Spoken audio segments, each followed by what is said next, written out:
Praise lord.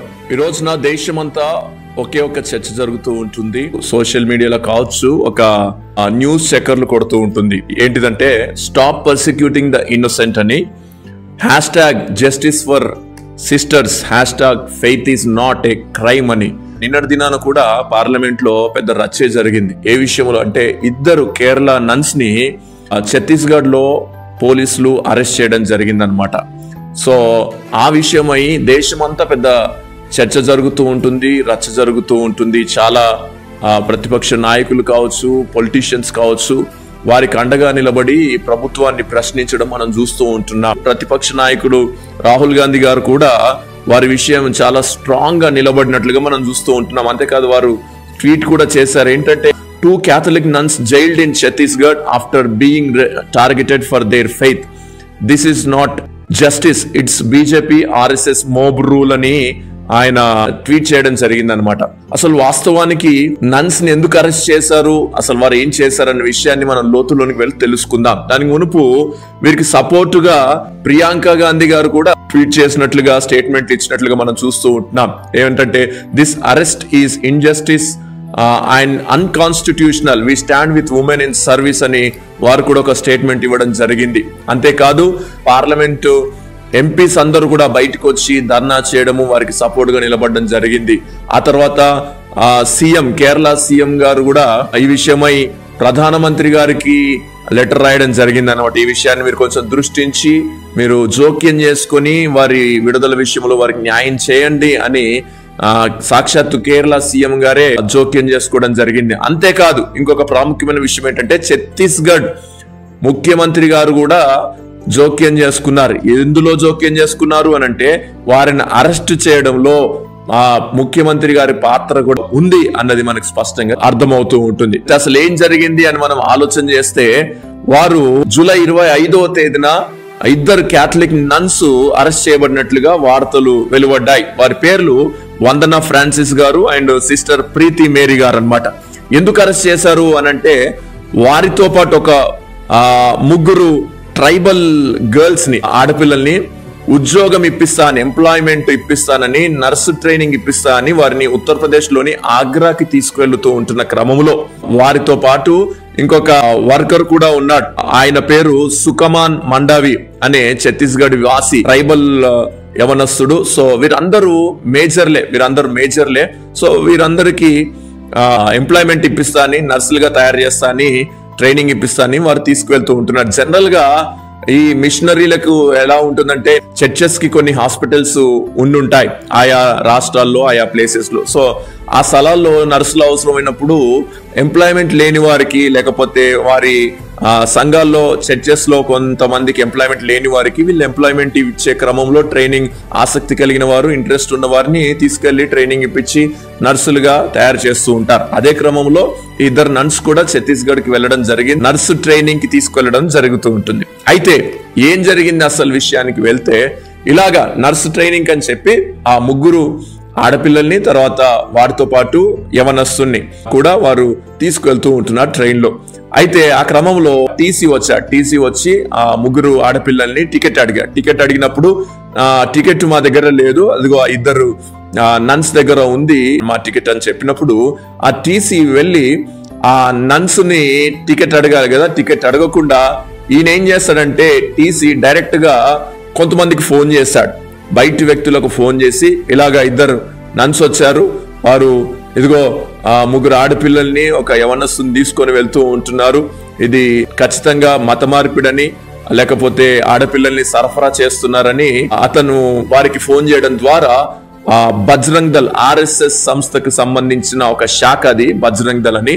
ఆ బజరంగ్ దళ్ లో ఉంటున్న వ్యక్తులు కొంతమంది దుర్గ్ అనే స్టేషన్ కి వచ్చి అక్కడ వారిని ఆపి దించివేసి వారిని అక్కడ పోలీస్ స్టేషన్ కి అప్పగించి FIR బుక్ చేయడం జరిగింది.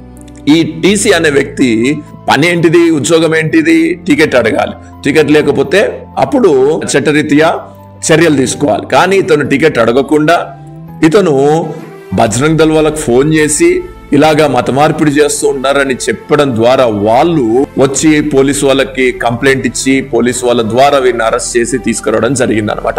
అయితే వాస్తవానికి ఇందులో మనం చూసినట్లయితే ఇద్దరు సిస్టర్స్ ముగ్గురు ఆడపిల్లల్ని తీసుకెళ్తున్నారు కదా, ఆ యవనస్తుని కూడా తీసుకెళ్తున్నారు కదా, వీళ్ళు మైనర్లు కాదు, వీళ్ళు మేజర్స్ అంటే అడల్ట్స్ అన్నమాట. వీళ్ళ మీద ఎటువంటి కేసు పెట్టారంటే human trafficking and forced conversion అనే కేసులు వారి మీద పెట్టడం జరిగింది అనమాట.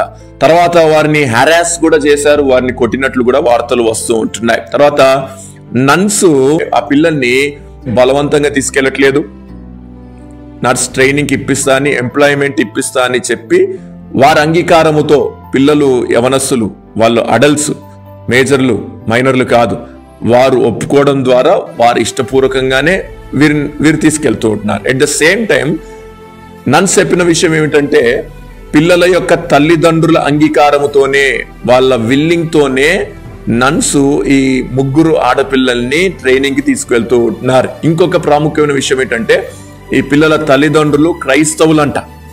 సో క్రైస్తవుల పిల్లలు నర్స్ ట్రైనింగ్ కి పిల్లల అంగీకారముతో తల్లిదండ్రుల అంగీకారముతో వారు తీసుకొని వెళుతుంటే మధ్యలో ఈ టీసీ ఆ బజరంగ్ దళ్ వాళ్ళకు ఫోన్ చేసి బలవంతం మత మార్పిడి చేస్తున్నారని, హ్యూమన్ ట్రాఫికింగ్ చేస్తున్నారని చెప్పడం ద్వారా వాళ్ళు వచ్చి దాడి చేసి వారిని అరెస్ట్ చేయించడం జరిగిందనమాట. నేను అంటాను సిస్టర్స్ వాళ్ళకి ఎంప్లాయ్మెంట్ ఇస్తా అని వాళ్ళ ఇష్టపూర్వకంగా తీసుకెళ్తున్నారు, తల్లిదండ్రుల అంగీకారంతో తీసుకెళ్తున్నారు, తల్లిదండ్రులు కూడా క్రైస్తవులు, వాళ్ళేం హిందూస్ కాదు.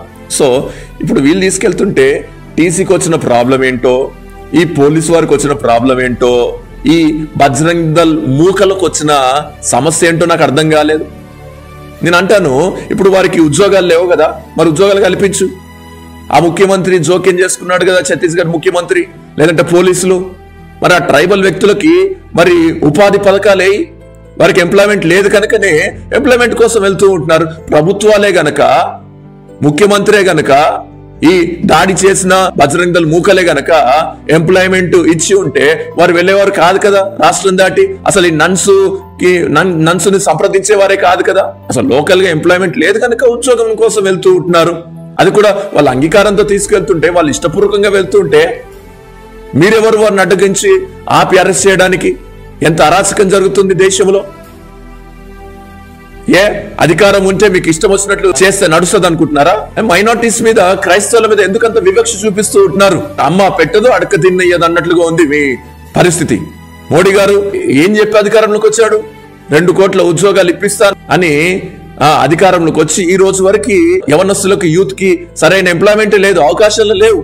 మతాల మధ్యలో చిచ్చులు పెడుతూ, గొడవలు చేస్తూ, కులాల పేరు మీద, మతాల పేరు మీద గొడవలు పెడుతూ, రాష్ట్రాన్ని, దేశాన్ని వల్లకాడు చేస్తూ, ఇదా మీ పరిపాలన? అందుకోసమా మీకు అధికారం ఇచ్చింది? అన్యాయంగా వారిని అరెస్ట్ చేసి, ఆడపిల్లల్ని, నన్స్ ని అరెస్ట్ చేసి వారిని టార్చర్ చేయడం ఎంతవరకు సబబని నేను ప్రశ్నిస్తూ ఉంటున్నాను. దేశవ్యాప్తంగా అప్రకటిత ఎమర్జెన్సీ జరుగుతుంది. మైనారిటీస్ మీద, ముస్లిమ్స్ మీద, క్రైస్తవుల మీద, దళితుల మీద దాడులు ఎంత దారుణంగా అండి. తప్పుడు కేసులు పెట్టి బనాయించి, మత స్వేచ్ఛ లేకుండా మత విశ్వాసాలను దెబ్బతీస్తూ, అసలు ఏంటి అరాచకాలు? వీళ్ళకి అన్యాయం జరిగింది, న్యాయం జరగాలని దేశమంతా, రాష్ట్రాల ముఖ్యమంత్రులు కావచ్చు, దేశ ప్రతిపక్ష నాయకులు కావచ్చు, ఎంపీలు కావచ్చు పోరాడుతూ ఉంటున్నారు. ఈ రోజున క్రైస్తవులంతా ఐక్యం కావాలి, వారి విషయంలో మనం సపోర్ట్ చేయాలి, జస్టిస్ కావాలి, న్యాయం జరగాలి. నేనేమనుకుంటానంటే న్యాయం జరగదు, నేను వీరికి న్యాయం జరగదు అనుకుంటున్నాను. ఆల్రెడీ బెయిల్ పిటిషన్ వేశారంట, బెయిల్ ని కోర్టు డినై చేసినట్లుగా వార్తలు వెలువడుతూ ఉంటున్నాయి. సాక్షాత్తు ముఖ్యమంత్రి గారే ఇందులో జోక్యం చేసుకొని ఆయనే వెనకాల ఉండి నడిపిస్తుంటే ఇంకా న్యాయం జరుగుతుందని ఎలాగ ఎక్స్పెక్ట్ చేస్తాం జస్టిస్ ని? మనం ఆలోచన చేయండి, దేశ పరిస్థితులు ఎలాగా ఎంత దారుణంగా ఉన్నాయో. ఇంకొక ప్రాముఖ్యమైన విషయం ఏంటంటే అసలు ఈ నన్స్ అరెస్ట్ తెర మీదకి ఎందుకు వచ్చింది అనంటే సోషల్ మీడియాలో చక్కర్లు కొడుతున్న ఒక వార్త, సంచలన వార్త ఏంటంటే ఇప్పుడు ధర్మస్థల దగ్గర శవాల గుట్టలు, వారిని రేప్ చేసి, మానభంగాలు చేసి, హత్య చేసి ఇప్పుడు అక్కడ శవాలన్నీ బయటకు వచ్చినాయి. ఆ వార్త సంచలనంగా మారింది కదా, ప్రభుత్వానికి ఇబ్బందికరంగా, దేశ నాయకులకు అది ఇబ్బంది పెట్టే వార్తగా ఉంది గనక దాన్ని ఇష్యూని డైవర్ట్ చేయడానికి ఈ నన్స్ అరెస్ట్ ను తెర మీదకి తీసుకొచ్చినట్లుగా ఒక వార్త చక్కర్లు కొడుతూ ఉంటుంది. ఇది ఎంతవరకు నిజమన్న తెలియదు, కానీ చూస్తుంటే పరిణామాలు అలాగే జరుగుతున్నాయి. ఈ విషయంలో మనము ప్రార్థన చేయడం తప్పితే ఇంకా మనము చేయాల్సింది ఏం లేదు. ఎంత పోరాటం చేసినా ప్రభుత్వాలే వారి వెనకాల ఉన్నాయి గనక, ముఖ్యమంత్రులే పనిచేస్తున్నారు గనక న్యాయము జరిగే అవకాశాలు లేవు. దేవుడే ఒక అద్భుతం చేయాలి వారి పక్షాన. కనుక క్రైస్తవ సహోదరులందరూ ఈ విషయాన్ని మీరు ఎత్తిపట్టి ప్రార్థన చేయండి. వారికి ఖచ్చితంగా న్యాయం జరగాలని ప్రార్థన చేద్దాం. దేవుడు న్యాయం తీర్చువాడు. మనుషులు న్యాయం తీర్చలేకపోయినా దేవుడు మాత్రం అన్యాయస్తుడు కాదు, న్యాయం తీరుస్తాడు. అమాయకమైన వ్యక్తులను అరెస్ట్ చేసి బలవంతపు మత మార్పిడి కేసు మీద వారిని అరెస్ట్ చేయడం జరిగింది. నిజంగానే ఒకవేళ బలవంతంగా మత మార్పిడి చేస్తే మీరు అరెస్ట్ చేయండి, కానీ వాళ్ళు సేవ విషయం వచ్చారు, వాళ్ళు సర్వీస్ చేస్తూ ఉంటున్నారు, నర్సులుగా ట్రైనింగ్ ఇవ్వడానికి ఎంప్లాయ్మెంట్ కోసం తీసుకెళ్తే అన్యాయంగా అరెస్ట్ చేయడం ఎంతవరకు కరెక్ట్ అని ప్రశ్నిస్తూ ఉంటున్నాను. ఏదేమైనా ప్రభుత్వము ఇలాంటి చర్యలు చేయడము, అమాయకులను అరెస్ట్ చేసి వాళ్ళని జైల్లో పెట్టడం తగదు. కనుక వాళ్ళ బెయిల్ కోసం ప్రార్థన చేద్దాం, న్యాయం కోసం ప్రార్థన చేద్దాం. దేవుడు మిమ్మల్ని దీవించును గాక.